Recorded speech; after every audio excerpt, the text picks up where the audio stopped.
welcome back to the Clemson beautiful baseball facility here on a nice cold November day, getting us ready for opening day. Hopefully it's not 20 degrees like it is out there right now, Coach.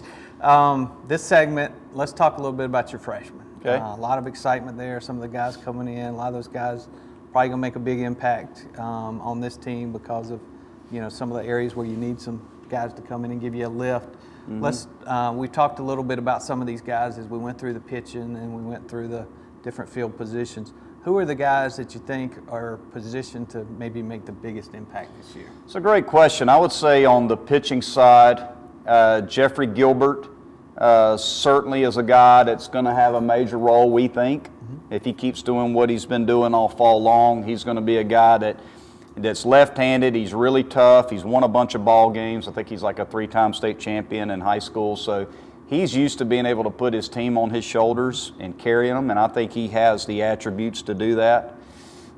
Mac Anglin, right-hander out of Ohio, has a huge arm. Again, a mid-90s fastball with a power breaking ball.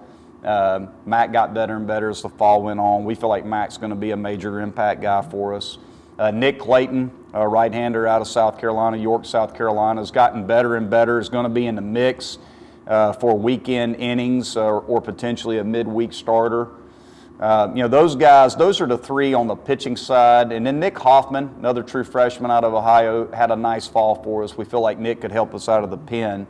But I would say those four arms really stood out to me this fall. On the position player side, Jonathan French and Dylan Brewer were the two guys that really jumped out at me that I feel like have a chance to make a major impact. Another young man would be Pierce Gallo. Pierce has just got to get stronger and get a little more comfortable offensively, but puts together really good at bats, competitive at bats, has some athleticism, and the ability to play multiple positions. So all in all, those would be, I would say, out of the true freshman group, that's probably the 7 that stood out to me, and I think those guys are going to make impacts this year with this team. Who are some of the guys that didn't make that big statement in the fall, but you think have some of the pieces that, with a little more development coming into the spring, we might see some things from them later on as we get into the season? Well, I think two guys that we really need to maybe make that next step in terms of consistency that have big arms are Jackson Lindley and Holt Jones. Those two guys have shown flashes of being very, very good for us. Lindley last year made a lot of competitive starts in the middle of the week for us. We need Jackson to kind of take that next step. As we talked about at the end of last year, we need guys that can go deeper into the ball game. We need guys that can go 6 innings, maybe get us into the 7th inning before we turn the ball over to a bullpen guy. Lindley could be that guy because he's a strike thrower and he's a competitor. As his breaking ball continues to develop, he's got a good changeup, he's got good movement on the fastball, and throws pretty hard. We need Jackson to be able to get us deeper into the game. And if he can do that, then he's going to be a major factor for us. Holt, we started this fall, and it was okay. He was really good at the end of the year. He put together his best outing at the end of the season, end of the fall season in the Purple Orange World Series. Was a little inconsistent throughout the fall, trying to figure out his repertoire as a starter. Holt has and part of it's just been it's tough to go from short reliever to long reliever to starter and try to figure out, okay, how do I go about doing that? Mm-hmm. Because Holt's been a guy that last year we'd bring him in and, hey, just throw your fastball as hard as you can, throw it right by guys. And as a starter, he's trying to pitch a little bit more as opposed to throw. So he's made some adjustments. I felt like he got better and better, and we feel like Holt's going to be a major factor. We all know Holt's going to be a major factor, but if he wants to be a starter, he's going to have to throw 3 pitches into strike zone and show us that he can get through a lineup more than 2 times. And that's going to be, the biggest challenge for him is, will he be able to do that? Because he's got a big arm, he's got great stuff, and he's a hard worker, and he's an older player now. Holt threw some as a freshman, threw more last year as a sophomore. Now he's a junior. Now it's time to take that next step and has a chance to be special for us either as a starter or out of the bullpen. All right, obviously newcomers kind of lead into recruiting. There's some talk in the offseason about some potential changes to the way the scholarships work in baseball. I know SEC is one school, they're looking at maybe the option of offering full scholarships for all the baseball players. I know there's other talk out there, maybe just doing that for the seniors.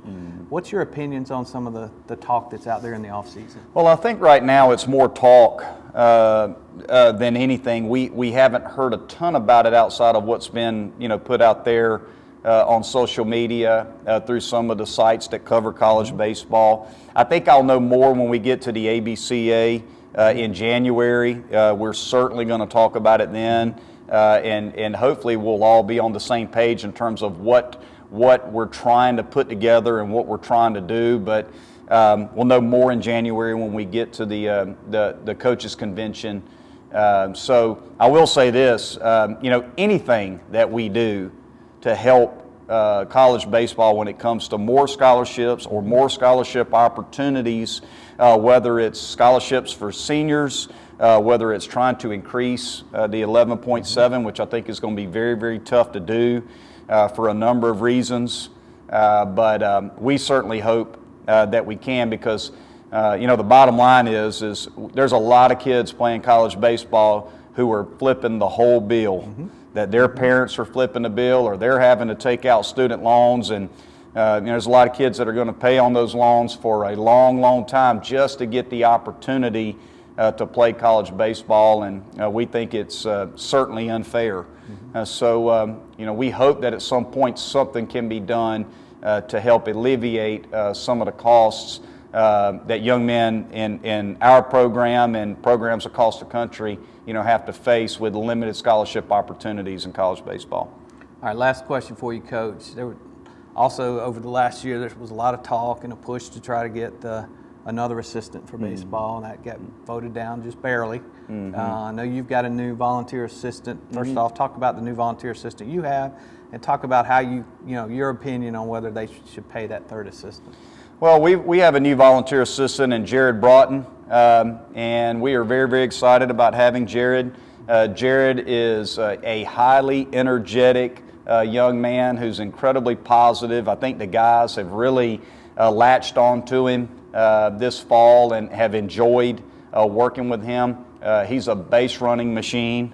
That's his thing. That's his niche. And the cool part about that is we've always valued base running, ran the bases hard, stole a lot of bases last year. I think Jared can take us to the next level in that regard. He's also an outstanding hitting guy, and he's an outstanding infield guy, so he helps Bradley some with infield play. He's working with our outfielders, and I told him, when you got some outfielders that can run like we have, he's came in at the right time to be an outfield coach because there's not a whole lot to do with some of those guys and how good of defenders they are.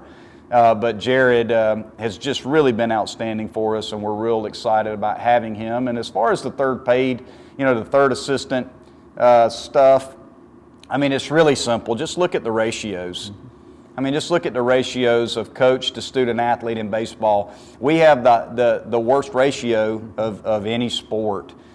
We have more players per coach than any sport that's out there. So, it makes it really tough on a coaching staff if there's a major tournament going on, and Coach LaCroix, our recruiting coordinator, and Andrew C., if those guys need to go out on the road recruiting, it's me and the volunteer. Yep. And we've got to run practice with two of us. And that makes it awfully tough to be able for us to give our guys the quality development that we want to give them if we have a coach that needs to go out on the road and recruit.